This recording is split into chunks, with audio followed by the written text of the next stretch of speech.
Hey everybody, welcome to the GMG review. Today we're taking a look at Codex Chaos Knights from the new Chaos Knights Army box that comes with 2 little knights and 1 big knight.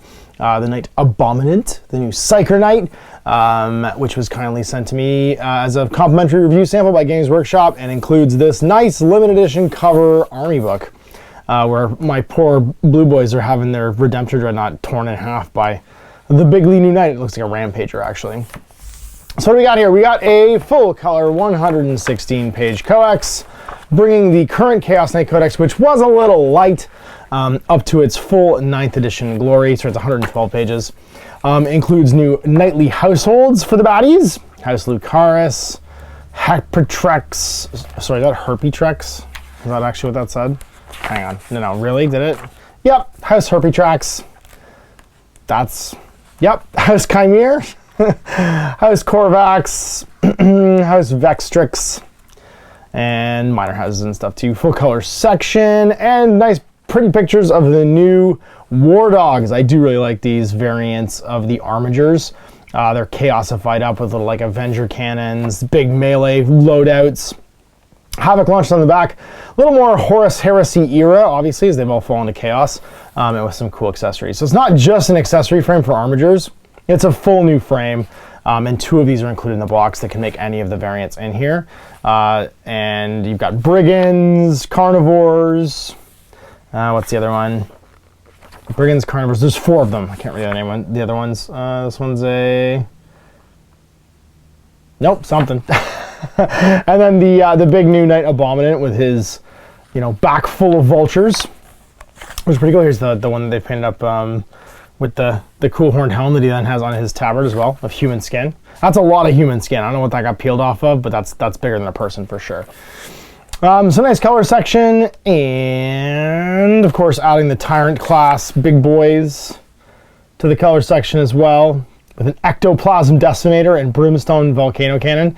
So renaming all the Imperial stuff with sexy new Chaos names. Also I think it's a new bit that changes the Rapid Fire Battle Cannon to a Laser Destroyer. So a slightly different Paladin than the normal Paladin. And here we go, the rules. All right, standard 9th edition fare here. We got Battleforge rules for the army, the core army rules, match play rules, nice cool Crusade rules for having unholy quests, your data sheets, and then your point values and stuff. There is some stuff mirrored here from the Chaos Knight Codex. So the households obviously mirrored in format, 9th edition format. You can see them in the other book review I did. As well as the new Dreadblade Agent of Chaos, the Agent of Chaos keyword, which basically seems like it's going to be the Agent of Imperium keyword for Chaos. So I kind of like this idea. If you have the Agents of Chaos keyword, you'll be able to be added to an army as a detachment without breaking the core detachment rules. So very cool new Chaos Knight rule. They've basically included it for Chaos here with the Chaos base or the Chaos Knights. And everything here is effectively mirroring the Knight book for the Imperials. So you have the Imperium forces, they get all their Knights. They can take Knights as free blades and as add-ons, especially if they're Agents of the Imperium. Same thing with this. You have a Dreadblade keyword, which is basically a free blade for Chaos. And it allows you to have a Dreadblade, like just join your army. So Chaos Knights for everybody. The Abominant can join my Iron Warriors, which I'm stoked about. And you've got what else? So you get Chaos Knights detachments gain Traitorous Lances and Fallen Heroes. Chaos Knights units and Chaos Knights detachments gain Towering Foe, Traitorous Ambitions, and Household Bonds. And then War Dog class gain Objective Secured. So simple stuff here. The lances, the same as the Imperial ones. If your detachment's super heavy, basically you get to have a character as one of your duders to be your warlord. If the detachment contains between 1 and 2 abhorrent class, which is the Armiger size, 3 to 5 war dog. Sorry, 1 and 2 abhorrent, which is the big size, or the Questoris size. 3 to 5 war dog class, which is the Armiger size. Then you get +3 command points if your warlord's in there. So you get a bonus in command points instead of it costing command points. And if it's 3 or more abhorrent class or 6 or more war dog class models and 1 or more Titanic units, then you gain +6 command points if your warlord is part of this detachment. So you get big bonuses to your CPs. Fallen Hero, this is the Agent of Chaos thing. So if you're a Dreadblade and you're alone in a super heavy auxiliary detachment, then you gain the Dreadblade Agent of Chaos unit. And it doesn't prevent any Chaos units from your army from using the same rules that require them to have the same keywords. Towering Foe, you count as 5 models for controlling objectives and 10 if you're Titanic. Traitorous Ambitions All Knights units with this ability, excluding Dreadblade units, and all models in them gain a Traitorous Ambition, so long as every unit in their detachment has allegiance to the same household. So basically it's your household ability.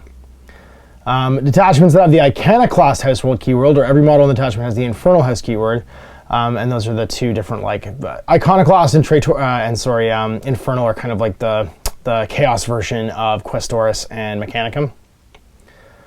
And then Iconoclasts get Conquerors Without Mercy, so if you're on that side of the ward, add one of the attack characteristic of this model, improve their AP of their melee weapons by 1, and then her Infernals have Demonic Surge, like the demony side.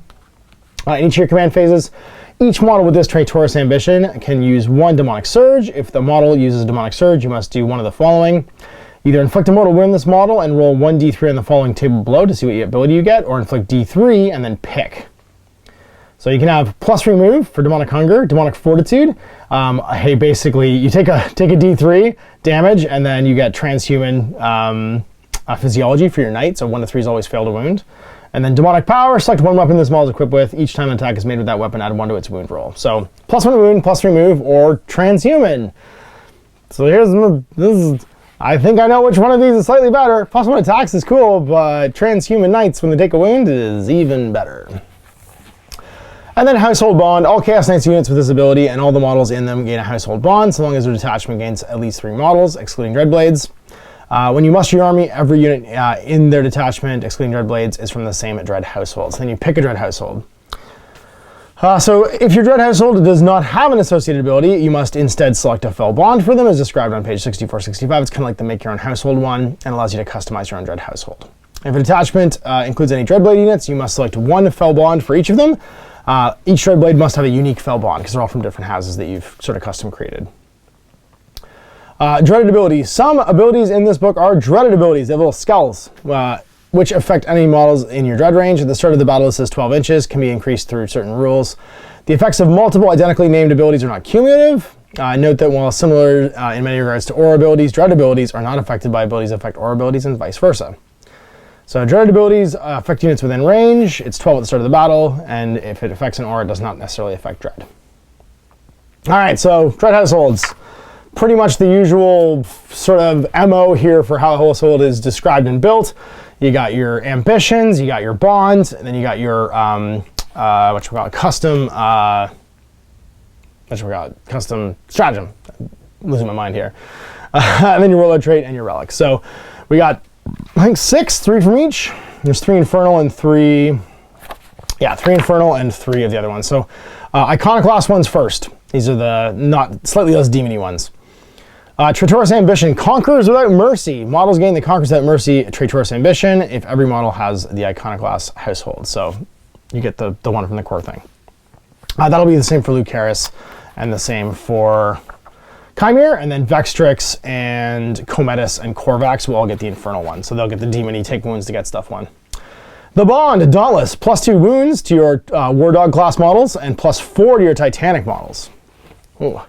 So yeah, you can't spend the wounds to gain abilities, but you get extra wounds. Pretty cool. So you have 12 wounds? How many wounds do the War Dogs have? I can never remember. Yeah, 12 wounds. You have 14 wound War Dogs and 28 wound Core Knights.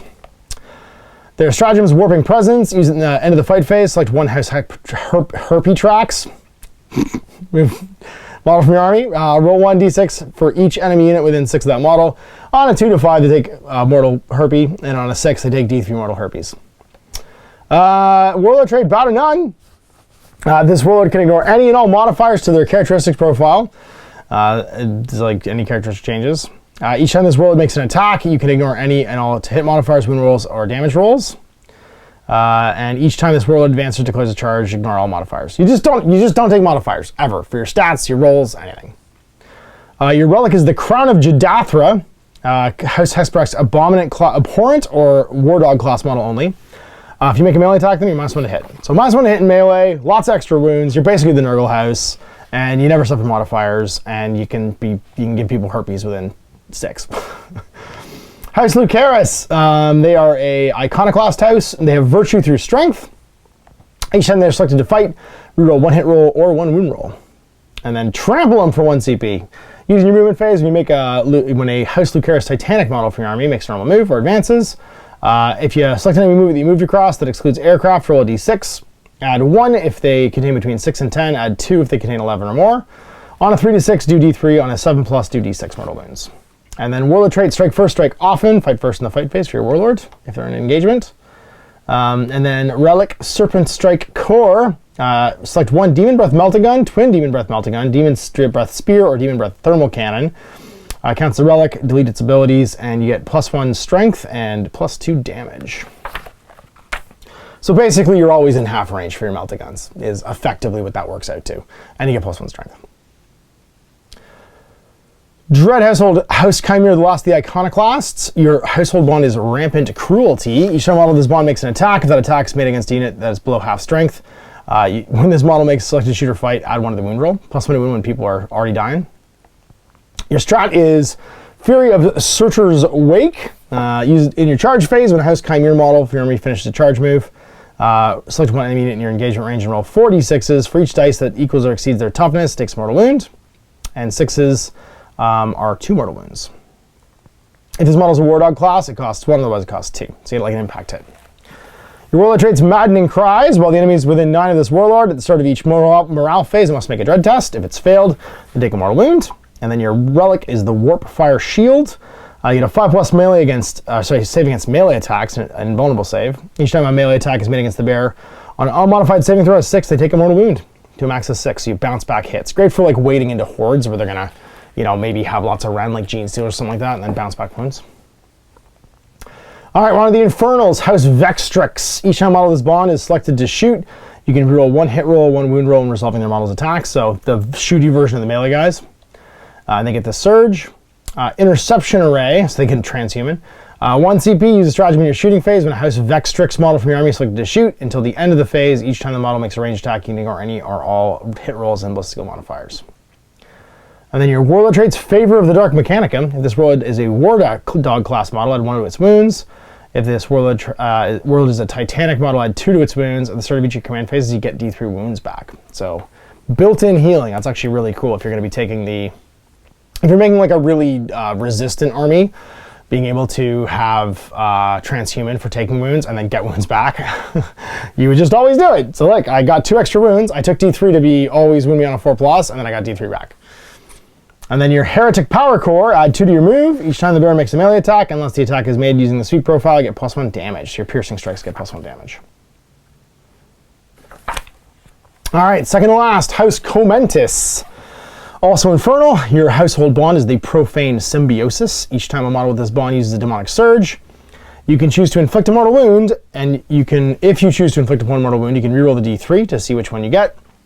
And if you choose to inflict D3, select 2 results and apply them until the start of your command phase. Oh boy. +1 strength, or +1 wound and transhuman, or +3 move and transhuman. I mean, you're always taking transhuman. Encircling Hounds, use stratagem in your movement phase. Select 1 House Comentis War Dog class unit from your army that is in strategic reserve, and they can arrive as if it was 1 step sooner, regardless of any mission rules. So first turn arrivals. Your warlord traits the Dread Hunter. Once per battle at the start of the shooting phase, this warlord can make a killing strike. If it does so, select 1 ranged weapon that this warlord is equipped with until the end of the phase. Each time the attack is made with that weapon, you can reroll the hit roll, you can roll the wound roll, and you can add 1 to the damage. Once per battle, just shabuya, you just explode people. And then your relic is a Demonic Shrike for a Terror Shade only. So you have to have, I think it's Abominance only then, because I think they have the Terror Shade, the birds. At the start of each of your shooting phases, select 1 enemy unit within 18 of the bear until the end of the turn. Each time a ranged attack is made by the bear against them, their AP is improved by 1. And then House Korvax, again, Infernal. Their bond is Forged in Terror. Once per battle, at the start of your battle round, you can select 1 Harbinger ability from those corresponding to the current battle round or any previous round. This is my least favorite part about this book. It's Custodes Katas for knights. It's a lot like the Valorous stuff in the Imperial Knights book. Oh my god, okay. Anyway, the ability becomes active for models with this bond in your army, even if every unit from your army does not have the Chaos Knights keyword. So basically you can get sort of any battle round, you can just have 1 of the corresponding current battle rounds or any previous rounds abilities back. And then Knights of Shade for 2 CPs, use stratagem at the start of your movement phase, at the start of your charge, or the start of your charge phase. Select up to 2 House Korvax War Dog class models or 1 Titanic model from your army. Until the end of the phase, the selected models can move horizontally through models and terrain features as if they were not there. So walk through walls. Your Warlord trait is Lord of Dread. Add 3 to their Aura abilities and add 3 to their Dreaded abilities. So it's a maximum of 12 inches for the Aura abilities, but adds 3 to the Dreaded abilities, takes it up to 15. And then your Relics, the Rune of Darkness. Once per battle round, when saving throw is made for the bearer's failed, use this relic. When you do, the damage characteristic of the attack is changed to 0. Each time this relic is used, roll 2d6. If it's greater than the leadership characteristic of the bearer, the relic cannot be used for the rest of the battle. So make a leadership test and you can keep using it once per battle round. Yeah, it's going to be good when you get hit with that volcano cannon. All right, and then these are your make your own dudes, your own lance rules for the Fel Bonds. So there's Iconoclast and Infernal ones, you can't mix them. So the Iconoclast ones, Bold Tyrants. Each time a model with the Fel Bond makes a ranged attack, if the target of the attack is within 18 of the model, improve the arm penetration characteristic by 1. Frenzied Invaders. Each time a model with the Fel Bond makes a melee attack, an unmodified hit of 6 scores an additional hit. Infamous Heredity. Heredity? Yeah.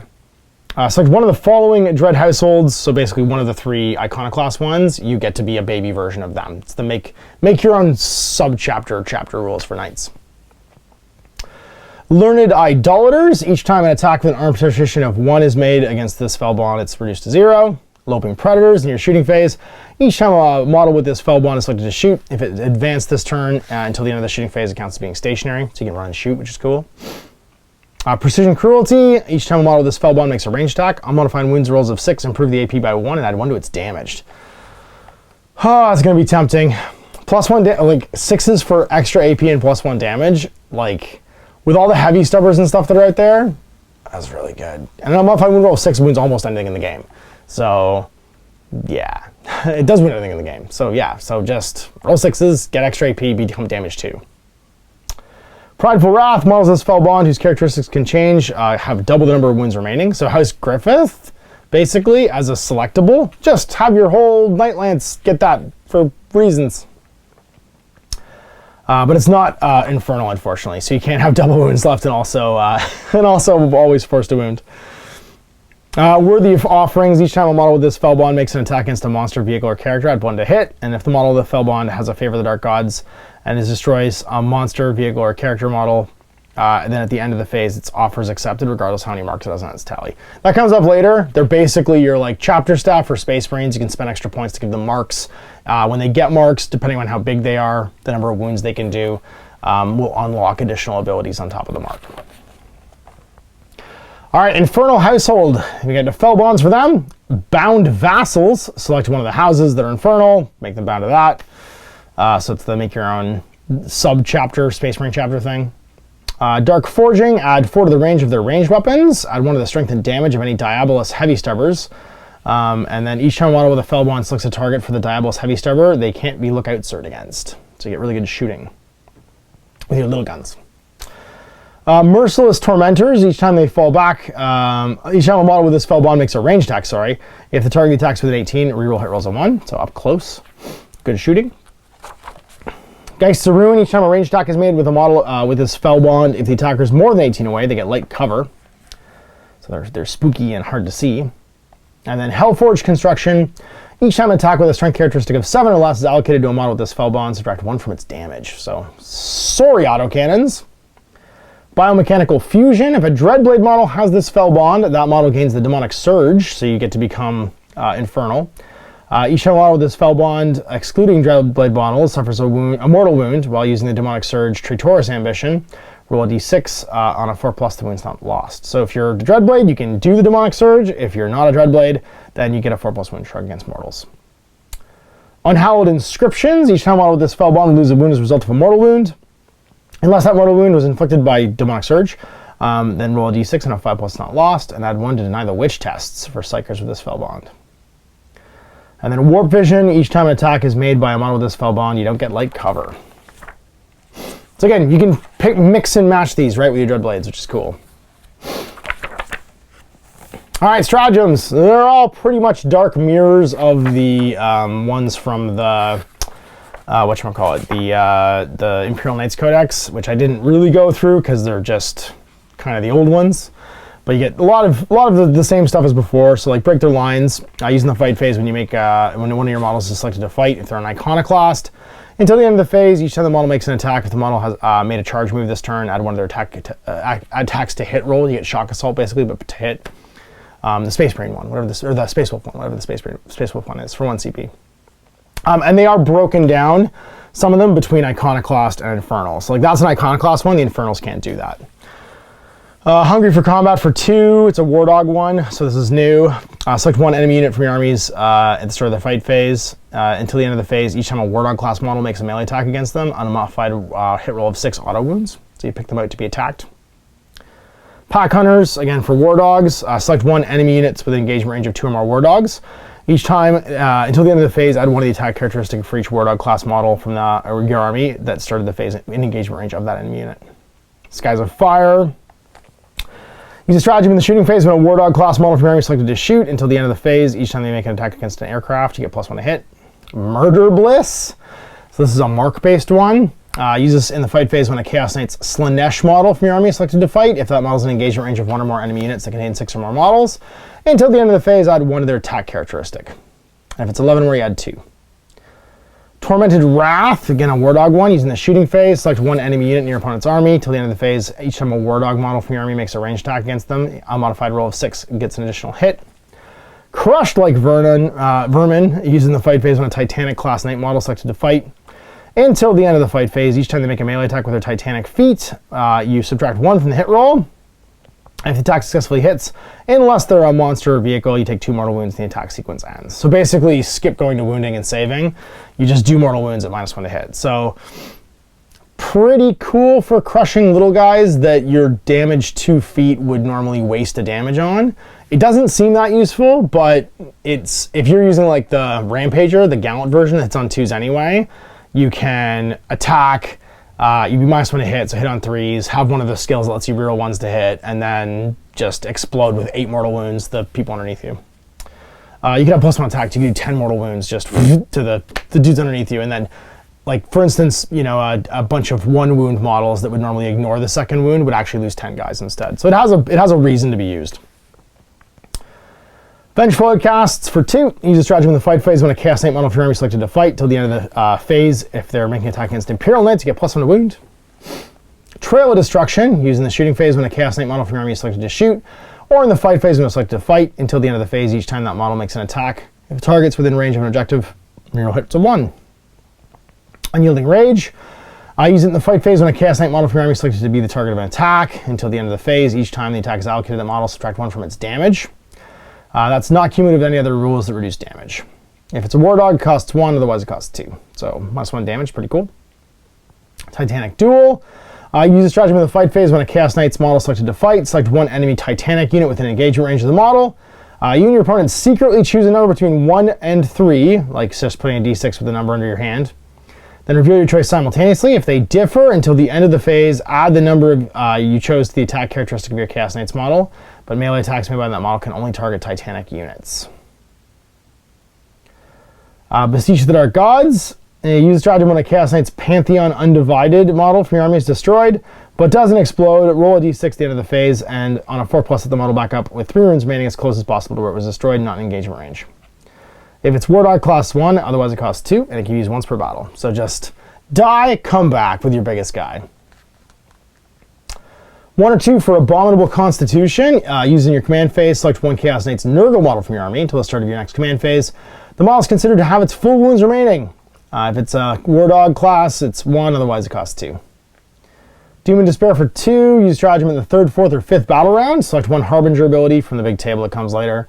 From any previous battle round, if your warlord's on the battlefield, the ability is active for every Chaos Knight's model in your army. You can only use a stratagem if every unit in your army has a Chaos Knight's keyword, excluding Unaligned or Agent of Chaos. Use it once per battle. Death Grip. Use a stratagem in the fight phase when attacks made with a Warp Strike Claw. It's the same as the old one for the Imperial Knights. You roll off against each other and keep crushing with the claw for mortal wounds. If you win the roll off, invulnerable saves can be made against the attack, otherwise the damage characteristic of the attack is 0.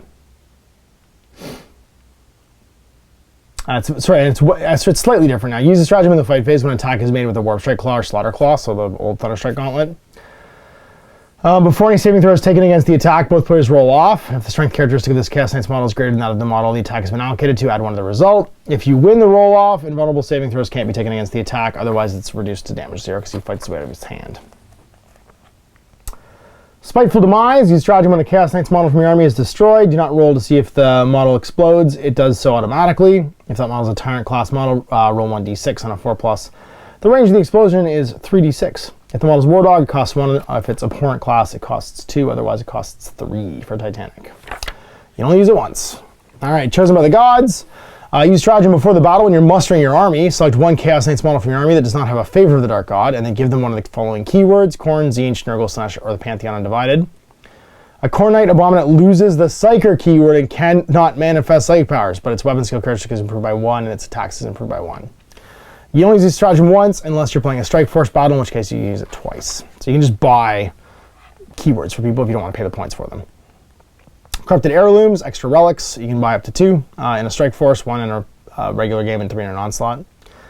Tyrannical Court, extra characters. Arch Tyrant, uses after nominating a Chaos Knight's character to be your Warlord. Get him an extra command trait for 1 CP. And then Bind the Souls of the Slain for 1 or 2, used in the fight phase when an Infernal Household model is selected to fight until the end of the phase. Each time a model makes a melee attack that destroys an enemy model on a 4+, you regain a lost wound to a maximum of 6. If you're a War Dog, you get 1, otherwise you cost 2. So you do have stratagem-based healing part of the time for your Infernals. Hunting Hounds, use a stratagem at the start of your movement phase. Select up to 2 Dread Household War Dog class models from your army that are more than 6 from any enemy models within 6 of the battlefield edge. If the mission you're playing uses strategic reserves, place those models into strategic reserves. Those models cannot arrive from strategic reserves in the same turn it is placed into them. A Long Leash. Use a stratagem in your command phase. Select 1 Night Despoiler, Night Rampager, or Desecrator model. Now select 1 friendly Dread Household War Dog class model from your army. Until the end of the turn, they're considered to be in range of the aura abilities the first model selected has, such as Dread Dominion, Frenzied Rampage, and Taskmaster. So it's usually reroll 1s to hit shooting, reroll 1s to hit in melee, or Taskmaster. I don't remember. Something with OBSEC maybe? Unleash the Hounds. Use stratagem in your charge phase after a Dread Household War Dog class model from your army finishes a charge move. Until the end of the phase, each time a friendly War Dog class model charges the enemy unit with an engagement range of its model, you can reroll the charge roll. Wrath Surge. Using your opponent's psychic phase when a psych test for a psyker unit's failed while they're within 18 of a Chaos Knight of Khorne and they peril. So you can make them peril. Harrying Hunter for 2. Using your movement phase when a War Dog class model from army falls back, that model is still eligible to shoot, even a charge in a turn in which it fell back. Because only the Titanic units can do that. The little knights can't, obviously. The Reaper and Rend. Use the stratagem in the fight phase when a Chaos Knight model from your army is equipped with a Reaper Chainsword or Reaper Chain Talon. And they're selected to fight until the end of the phase. Each time a model with that makes an attack, you can never reroll that attack's hit roll, but if that attack is made using the sweep profile, or Reaper Chain Talon, make a additional hit roll. So you get +1 to attack, but no rerolls. Diabolic Bulwark. Use stratagem in your opponent's shooting phase when a Chaos Knight's model from your army is selected as the target of a ranged attack until the end of the phase. You get a 4+ invul. It's basically rotate ion shields. Costs 1 for War Dogs, 2 for everybody else. And then Infernal Aegis, used for your Tyrant class models. Until the end of the turn, it has the following ability: Infernal Aegis. It gets a 4+ invul, and all friendly Dread Household War Dog classes within its 6 also get it. So it extends its shields out and gives it to them. Macabre Projectiles for 1 CP. Use the stratagem in the fight phase. Select 1 Chaos Knight model from your army within Warp Strike Claw range. If a vehicle or monster model is destroyed in engagement range of the selected Chaos Knight model, you can now select an enemy unit within 9 invisible to the Chaos Knight and roll a d6. Subtract 1 if it's a character as a target with a wound characteristic of 9 or less. On a 3 to 5, they take d3 mortal wounds. On a 6, they take 3 mortal wounds because you throw the thing at them. And then Ravenous Terror Shades. Use stratagem in the morale phase. Select 1 enemy unit within dread range of a Terror Shades model from your army, so usually 12. That enemy must make a dread test. If that test has failed, that enemy unit suffers a mortal wound for each point it failed by to a maximum of 6. And then Sorcerous Ammunition. Use a stratagem in your shooting phase before making the wound roll for an attack made by a Chaos Knight's Tzeentch model from your army. Do not make a wound roll for that attack. It's automatically wounds and the target, and if its wound is allocated to a Psyker, they must make a dread test, and if they fail, they suffer Peril of the Warp after this Knight's model's attacks have been resolved. All right.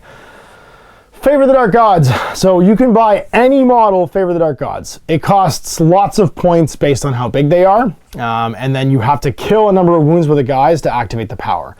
So basically you're buying a keyword, which unlocks stratagems. And then on top of that, if you make a tally, so 5 for a war dog, 10 for an abhorrent, 15 for a tyrant of wounds killed, then you get the additional stuff. And they cost lots of points. So Blood Shield, this is you get the Corn keyword. Once per battle at the start of the fight phase, you can activate your Blood Shield. When you do, until the end of the phase, each time a melee attack is made by the bear, invulnerable saves can't be made against the attack. Each time a melee attack is made against the bear, invulnerable saving throws cannot be made against the attack. So if you make them, basically, each time a melee attack is made by the bear, you don't get invuls. Each time a melee attack is made against the bear, he doesn't get them either. If this model is an Abominate, it loses the Psyker keyword, but gets +1 to its attacks and weapon skill. So, cool. You get the mark, and then once per battle, you can do the thing once you get that much kills. You can ignore invuls, but also your invuls get ignored. And then you get that anyway. The favorite ability is this model can activate its Blood Shield 1 additional time during the battle. You get it back. It reloads. Then Collar of Infernal Brass, get the Corn keyword. This model gains the following ability, Collar of Infernal Brass. While enemy Psychers within 12 of the bear, subtract 2 from Psychic tests. If this model is an Knight Abominate, it loses the Psyker ability and then gains a wound and attack, or to hit roll and attack. And then the favorite ability, once you get your kill tally, you can't be targeted or affected by Psychic powers. The Thrown Mechanicum of Skulls, you get Corn keyword, reroll charge rolls, and again, Knight Abominates get the changes. And your favorite ability is each time a model makes a melee attack, an unmodified hit roll of 6 gets an additional hit.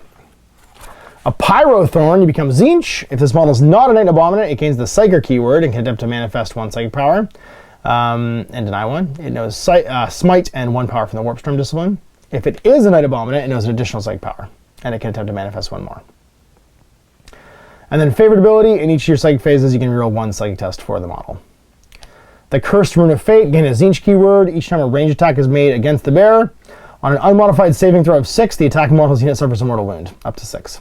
And then favored, get a 4+ invul all the time.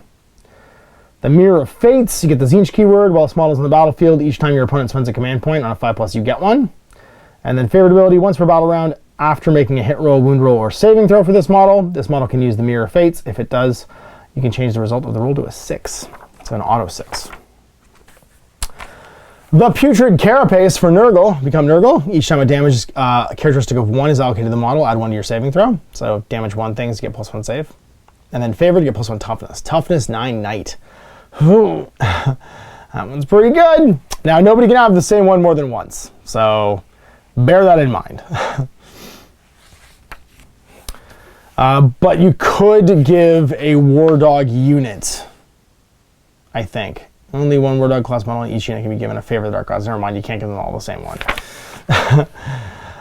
Blessing of 1,000 Poxes, become Nurgle. Each time a model makes a melee attack, an unmodified wound roll or hit roll of 6 automatically wounds.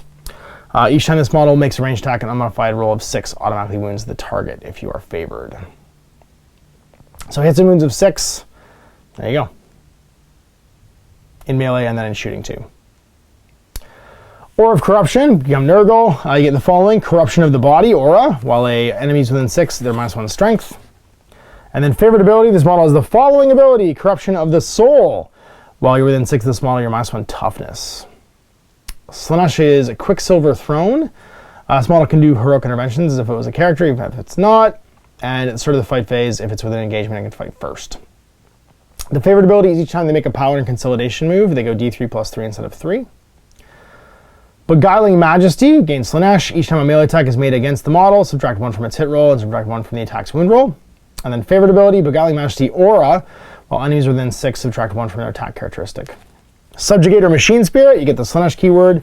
If you're in your movement phase, each time this model advances or falls back until the end of the shooting phase, it counts having remained stationary. And this model is eligible to declare a charge within a turn in which it advanced or fell back.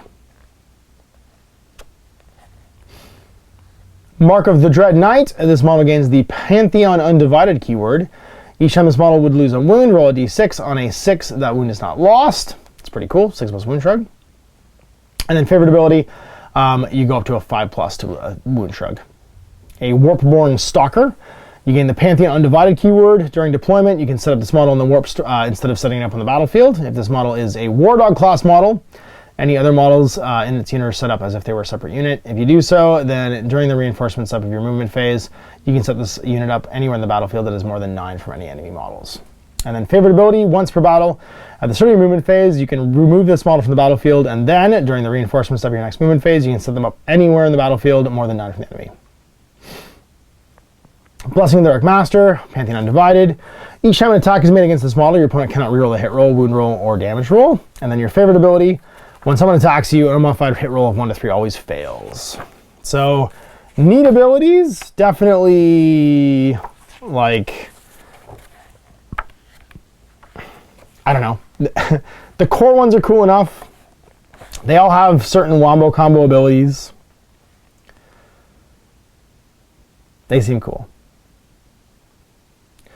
And yeah, looking at it now, I don't know. I don't think, yeah, specifically the War Dog ones, I don't know if it's worth it. They're relatively cheap, but because they don't apply to the whole unit, although the unit isn't really a unit, it's just they're like Lehman Russes, you deploy them on 6 of each other. I don't know. There's some clear winners, like the 4+ invul one for Tzeentch. Where is it? The one where you get a 4+ invul at the end, Curse Rune of Fate, where unmodified saves of 6 bounce back mortal wounds, and you get a 4+ invul as soon as you kill 10 wounds worth of guys. That's a really good one. The Quicksilver Throne, where you just fight first and heroically intervene if you're not a character. If you don't want to spend the CPs to make them a character, that one's really good. The fight first is really nice. Give it to a Rampager. And then the just Wound Shrug one for the Mark of the Dread Knight. That one's amazing too. There's lots of good stuff here. All right, Warlord traits. So these are the core Warlord traits that aren't the ones that are the house-based ones. So you could buy these with CPs or, make your own house. Eager for the kill, +1 to advance and charge. And while you're within the opponent's deployment zone, you get +1 attack. Harbinger of the Scrap Code. In the morale phase, select one enemy vehicle unit within 18 of the Warlord. That unit must make a dread test. If it's failed, they take 3 mortal wounds. Until the start of the next morale phase, models in that unit whose characteristics can change as they suffer damage have half the remaining wounds. The Warp Haunted Hull, once per turn the Warlord can attempt to deny the Witch. Each time the Warlord loses a wound from a Psychic phase, roll a d6 on a 5+ not lost. The Knight Diabolus, add 1 to the attacks, and then when it makes a melee attack, reroll hit rolls of 1. Sorry, reroll a hit roll of 1, not just hit rolls of 1. Infernal Quest, get Obsec for your Warlord. And then Aura of Terror, Dreaded. Well, this unit's within dread range of the Warlord. An enemy unit's within dread range of the Warlord. Each time a morale test is taken for that unit, your opponent must roll a d6 and discard the lowest result.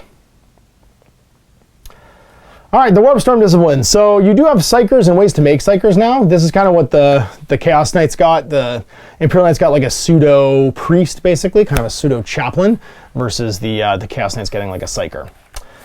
So we got Winds of the Warp. It's an aura, manifest on 6 until the start of your next Psychic phase. Now you get a 5+ Wound Shrug. And if the result of the Psychic test is 8 or more, while a friendly household War Dog is within 6 of you, they get a 6+ Wound Shrug. That one's going to be real popular. Winds of the Warp. Vortex of Terrors. It's a warp charge of 5. Select an enemy unit within 18. Until starting your next Psychic phase, they're -1 leadership. Each time a unit is selected to shoot or fight, it must first make a dread test. If that test is failed, the unit at the end of the current phase reduces the weapon skill and both skill characteristic by 1. And a dread test is basically an old school leadership test. Roll 2d6 under your leadership. The Storm Malevolent. It's a warp charge of 7. Pick an enemy unit within 18 until the next Psychic phase, your next Psychic phase. Each time a friendly Chaos Knight model makes a melee attack against them, they're +1 to wound, and unmodified wounds of 6 do a mortal wound on top of normal damage with a maximum of 3 mortal wounds. Cyclonic Lamentation, Witchfire. It has a warp charge of 6. If manifested, select an enemy unit within 12 of the Psyker, and they must make a dread test. Each time a unit fails the test, they suffer a mortal wound. And if the result of the Psych test was 11+, they take a d3 mortal wounds. Coruscating Hate, Witchfire, cast on 6, closest enemy unit within 18 invisible, takes d3 mortal wounds. Then roll a d6 on a 2 to 3, the closest other enemy unit within 6 invisible to that unit takes a mortal wound, and a 4+, it takes d3 mortal wounds. So it just kind of like birds around. And then finally, Spite Squall, warp charge 6. If manifested, select one enemy unit within 18 of the Psyker until the start of your next Psychic phase. They cannot fire Overwatch or set to defend, and keep a Spite Squall tally for that unit, adding 1 to the tally each time the model in that unit's destroyed. At the end of the phase, if that unit's on the battlefield, roll a d6 for each model in the Spite Squall tally. For each roll of 5+, the unit takes a mortal wound, and that's reset to 0. All right, relics. Oh, so there's quite a few relics. Some of them are divided up between Infernal and Iconoclast. So we get the Blasphemous Engine. Each time the bearer would lose a wound as a result of a mortal wound while using the Demonic Surge Tortoris on a 2+ not lost. So that one's pretty great for Infernals.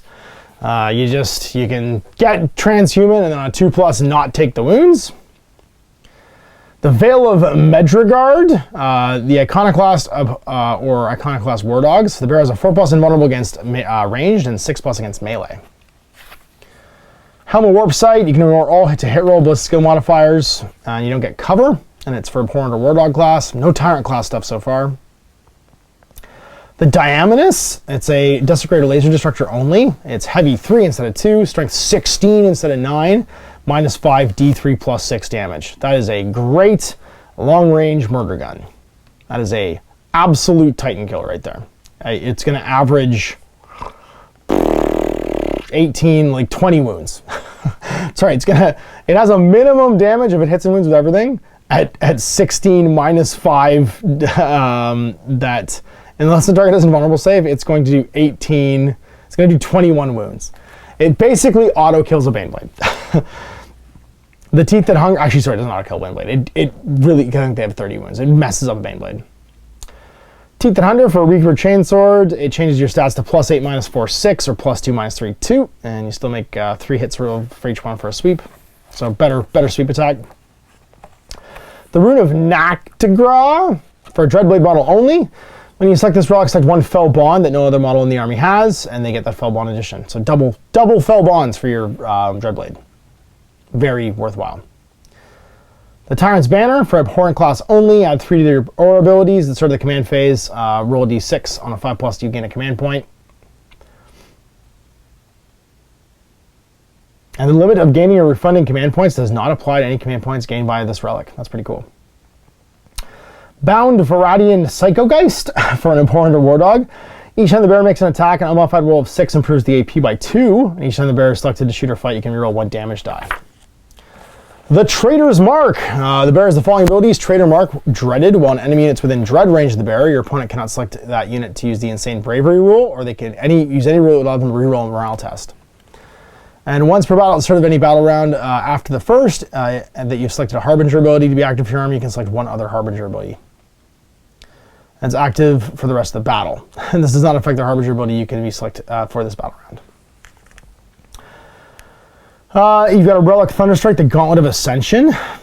Each time attack is made with this weapon, select one of the following profiles. Each time attack is made with this weapon, you can reroll the hit roll. Each time an enemy character model is destroyed, add 1 to its strength and attacks for the bearer. The strike is ×2 -3 8. The sweep is +2 -3 3, and you make 2 attacks instead of 1 for each sweep. So kill characters with it, and it goes up in strength and attacks. We've got the Twisted Mask, Psyker model only. The bearer knows 1 additional psych power from the Warpstorm discipline, and you get +1 to your psych tests. And then Panoply of the Cursed Knight, 2+ save for Abhorrent or War Dogs. A Soul Raptor Swarm for your Terror Shades models. Each time a bearer would lose a wound as a result of a mortal wound from the Demonic Surge on a 4+, it's not lost.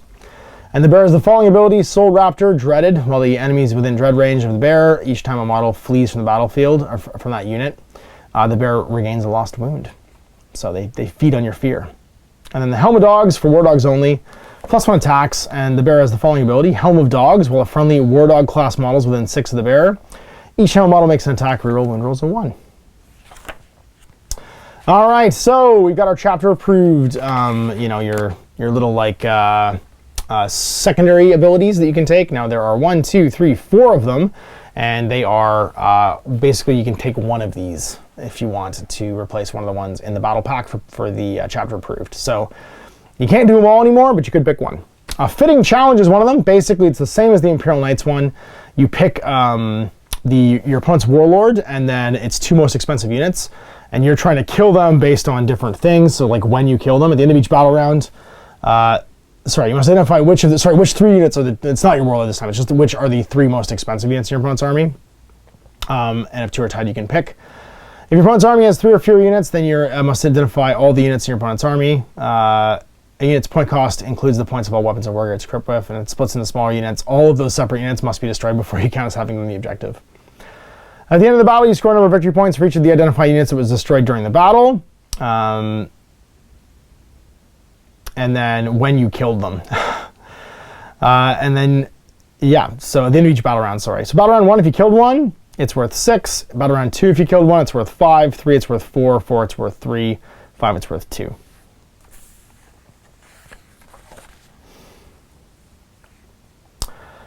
And it's to a maximum of 6. So, oh, it is for each identified unit. To a maximum of 6 points per battle round. So you actually don't want to kill them all in the first battle round because you would only get 6. At the end of the battle round, reduce the number of victory points you've earned from this secondary by 1 for each of the identified units that's not been destroyed. So if the unit was destroyed but was then resurrected or otherwise returned to the battlefield, then for the purpose of the secondary, it was destroyed during the battle. So yeah, so you killed them and they're not, sorry, each one that you don't kill is worth -1 to your total overall. That's a pretty, I think the fitting challenge one's the easiest one to remember how to do, and you're probably going to need to do that in the game anyway, because the most expensive things in the army are probably the biggest threats to you, so it feels like the right one.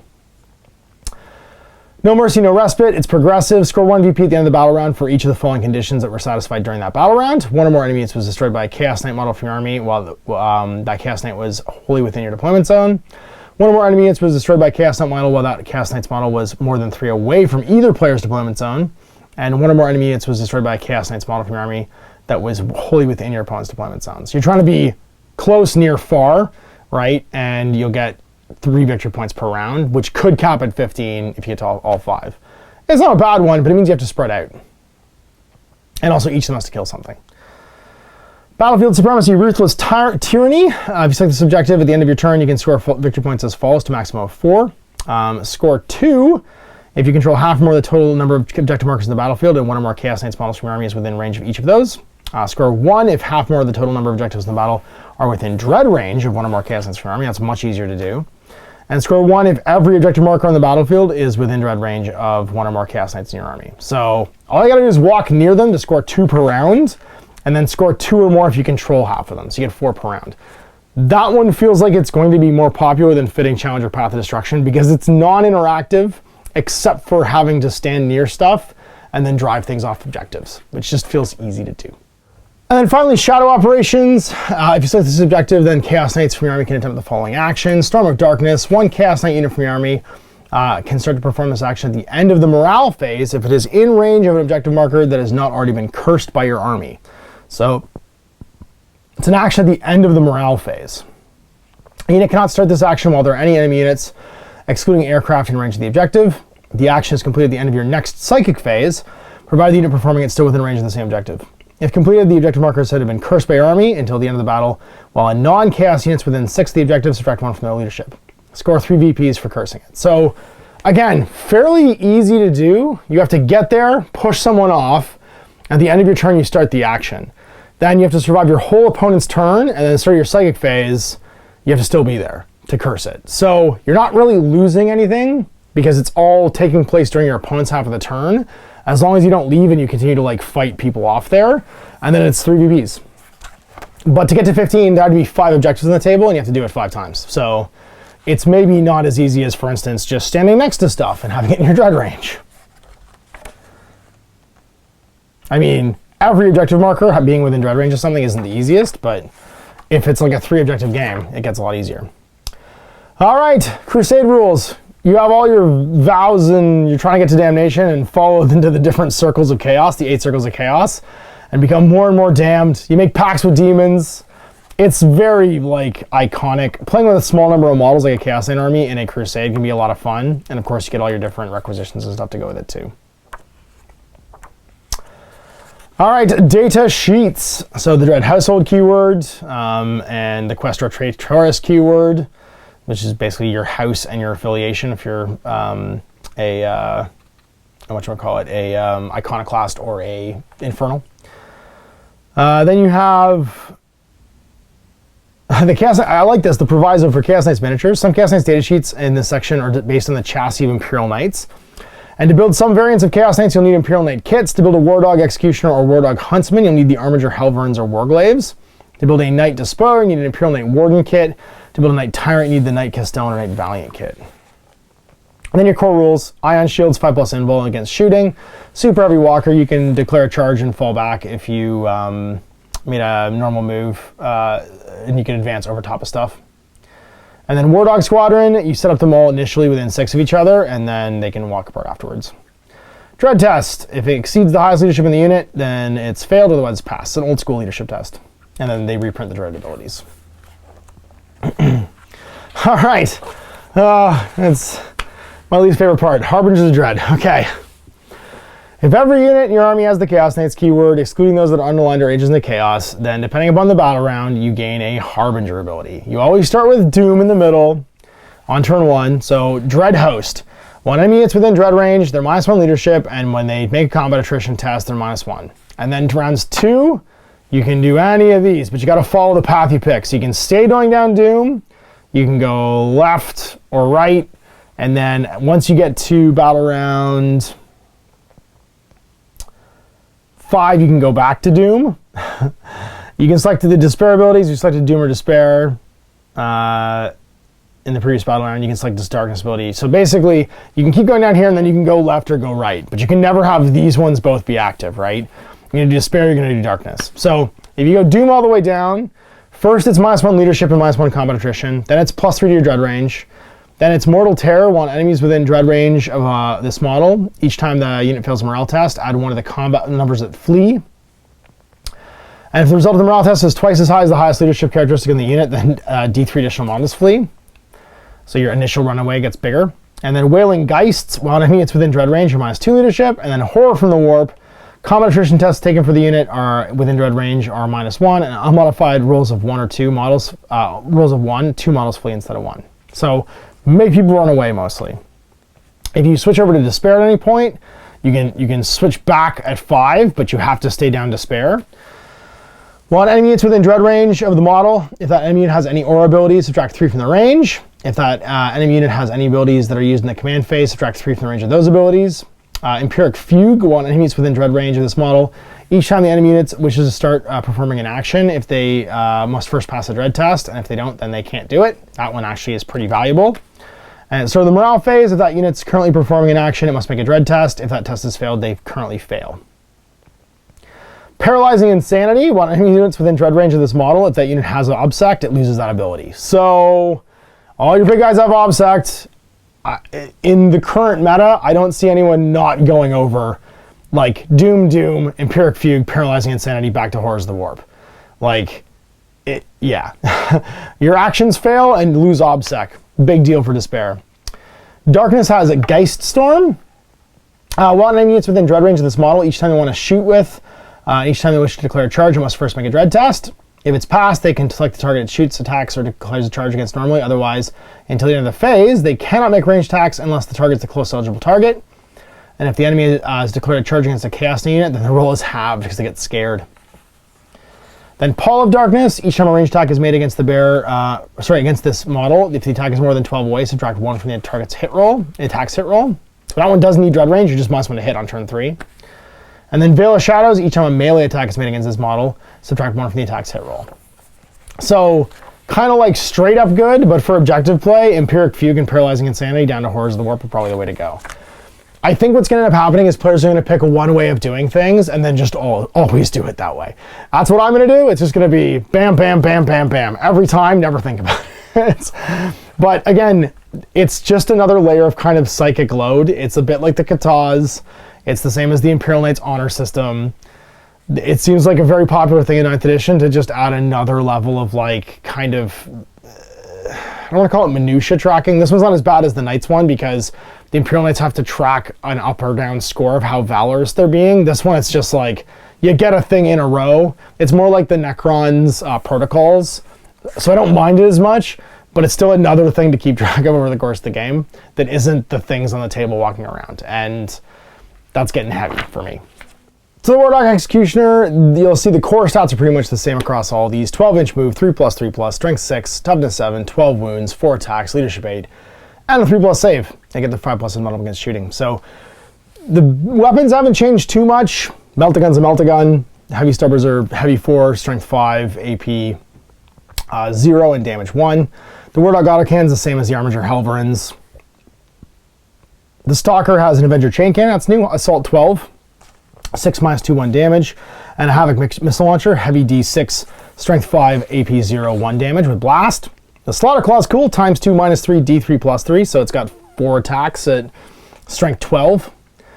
None of these guys have any other special rules except for the War Dog Squadron, and on a 6 they explode for D3 mortal wounds within 6. Havoc Multi-Launcher is the same on the Carnivore, it's got the 2 melee weapons. So a Chain Talon with a Strike and Sweep, +4, -3, 3 damage on a strike.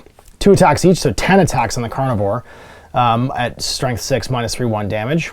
And then Slaughter Claw is the same, so strength 12, -3, D3 +3. The Brigand has a Chain Cannon and the Demon Breath Spear, so it's the heavy 2, 9, -4, D6 damage Melta Cannon. And then +2 damage at half range. Havoc Launcher is the same. Huntsman, Demon Breath Spear, Melta Gun, and a Chain Talon. And yeah, that's really it. So then we're into the Big Knight, the Despoiler. Now this is the Make Your Own Knight. Starts with a Chainsword and Warp Strike Claw. Just like the Imperial Knights, the Titanic feet have kind of been taken down a notch. They used to just be better than almost everything, because rolling more dice was better. They've given sweep attacks to all the other melee weapons to actually let you use them. I fully approve of this change. It always felt stupid that my knights were stepping on stuff more than fighting with their big cool chainswords. They're actually fighting with their big cool chainswords now. So the Reaper Chainsword, same as the Imperial one, +6, -4, 6 damage, or 3 attacks per attack at strength, so strength 8, -3, 2 damage. Of course, that's the knights are all the same. Move 10, 3+, 3+, 8, 8, and then 24 wounds, 4 attacks, leadership 9, 3+ save. You can drop out all of his weapons. So this is kind of a Make Your Own Knight. But if you leave him with the Chainsword and the Warp Strike Claw, he gets Engine of Destruction. So if he makes a charge or heroic intervention, he gets +1 to his attacks. And then he gets Dread Dominion. While the friendly War Dog class model is within 9 of that model, that friendly model can make War Dog can make a heroic intervention as if it was a character. So the Huntsman dogs basically get to heroically intervene. You give him a Thermal Cannon, Gatling Cannon, Battle Cannon on either of the arms. And then you give him a Havoc Missile Pod, Ruin Spear Rocket Pod, or Twin Hellstorm Auto Cannon. So pretty much the same otherwise. The melee change is pretty important and I like it. The Desecrator is kind of the Priestly version one, but he has Taskmaster, so he can make the War Dogs within 9 reroll range attack hit rolls of 1. And then he has a Reaper Chainsword and a Laser Destructor, so heavy 2, strength 14, -5, D3 +6. You can give his Reaper Chainsword to a Warp Strike Claw. The Rampager has the reroll ones to hit melee for his War Dogs, and then his whole thing is, of course, a Chainsword and Warp Strike Claw. Has the 2+ weapon skill, just like the Gallant, and 5 attacks built in. Abominant, the new Psyker one, manifests 2 and knows 2 powers from the Warpstorm Discipline and on top of Smite. And can dispel 2 as well. Or deny 1, sorry. And then he's got a Diabolus Heavy Stubber, a Volkite Combuster, so heavy 6, strength 10, -1, 3 damage. But each time attack is made with this weapon, unmodified wound rolls of 6 do 3 mortal wounds on top of any damage. A Battle Mace for strength 8, -2, 2 damage, but makes D3 additional attacks with the weapon each time. And an Electro Scourge, which is a user, so strength 8, -2, 3 damage, and makes 3 attacks each instead of 1. So he gets a bucket of attacks, but his profile of attack is only 3. He's a lover, not a fighter. They kind of tone him down a little. So that's 9 plus 3d3 attacks per turn at strength 8, -2, 2 or 3 damage. So he's still pretty terrifying. And then he's the one with the Terror Shades keyword for all those abilities. And then the Tyrant, the big boys, basically the same as the ones for the Imperials. The Ectoplasma Decimator, the Brimstone Volcano Cannon. So heavy D3, 16, -5, D6 plus 8 damage blast. That'll kill some big guys. 28 wounds, 4 attacks. Does have a 4+ weapon skill and 8-inch move, so he's a little bit slower than he used to be. But he has a 2+ armor save all the time. So the supercharge, of course, for the big thing is heavy 2d6, 9, -4, 3 damage. And if you do 1 to hit, you take 2 mortal wounds. The Geist Strike missiles are the same, can only shoot 1 per turn, no invulnerable saves. Desecrator Gannons went to flat 2 damage, which is nice and blast. And you can swap out his guns for the Dark Flame Cannon and a Warp Shock Harpoon. And the 4 Geist Strike missiles and Twin Decimator can be replaced with 2 Geist Strike missiles and 2 Desecrators. And then he can also explode. And that's it. The things we didn't get to see, so for instance, the heavy flamer, the dark flame cannon, heavy 3d6, 7 minus 2 damage, auto hits, 18-inch range, still great. However, the harpoon got really silly. Where's the Warp Shock harpoon? Heavy 1, 18-inch, 16 minus 6, 10 damage. Each time attack is made with this weapon against a monster or vehicle unit, add 1 to its hit roll, and each time attack is made with this weapon is allocated to a model. So allocated, not saved. The unit suffers 3 mortal wounds in addition to normal damage because the thing's just horrifying. So 13 wounds. And then point values, you're looking at like 150 to 160 for all the war dogs. The despoiler is 375, and then all of the guns, obviously, he's the most variable one, so he's kind of cheap. And the desecrator, 400. The rampager, 400. Nothing else costs you anything. And then the abominate's 430. And the Night Tyrant is 585, 15 for the desecrator cannon, 10 for the brimstone volcano cannon. All the other swaps are free. And then all the favors are right here. And that's it. So cool. I mean, very 9th edition compatible. I'm excited because I'm going to build up my Chaos Knights for my Iron Warriors army that I started with Kill Team Nachmund. And there'll be like a little allied attachment. I think I'll do him I'll do my Abominate as a Dreadblade with like 2 little knights that go with him. So he could be like his own little, maybe like Fallen House Lance of like 1,000-point incursion size, but then also have an allied slot with my Chaos Space Marines. Because he is Abominate, he's 430. And if I took 2 like Brigands or a Huntsman and a Brigand, or a Carnivore, I like the Carnivore as well actually, I'm looking at like another 300. So 750 basically, add another 250 of something else, and I've got 1,000 points easy. So anyway, there it is, Codex Chaos Knights, Codex Imperial Knights, Codex Imperial Chaos Knights, Codex Chaos Knights, and all their new fixins from Games Workshop. Big thanks for watching. We'll see you for more GMG reviews in the future. Ton of mash. Hey there, I hope you enjoyed that video. There are tons of other games all recorded for you to watch. Click over to my channel page if you haven't already, and have a look through the dozens of playlists full of videos. I guarantee you'll discover a game you haven't seen played before. I put out new videos 7 days a week, and every day is themed to a different genre as I continue to explore the wider world of gaming. Of course, none of that's possible without you, the viewer, so click a like and subscribe if you'd like to stay on top of what's happening here daily. My 2 kids and I are massively grateful to be able to have the flexibility of this job so I can always maximize my time with them. If you want to support me continuing to put out this content, it's only possible because of my amazing backers on Patreon who support the studio, equipment, and model cost, as well as being how I make the bulk of my living. You can also help out by buying a t-shirt through Spreadshirt, a measuring gauge or widget from Death Ray Designs, or buying one of my games and supplements like Last Days, Gamma Wolves, and Blaster. As a way of showing my appreciation, patrons get early access to new games and supplements that I write throughout the course of the year. Huge thanks for watching, it really does help out, and happy gaming.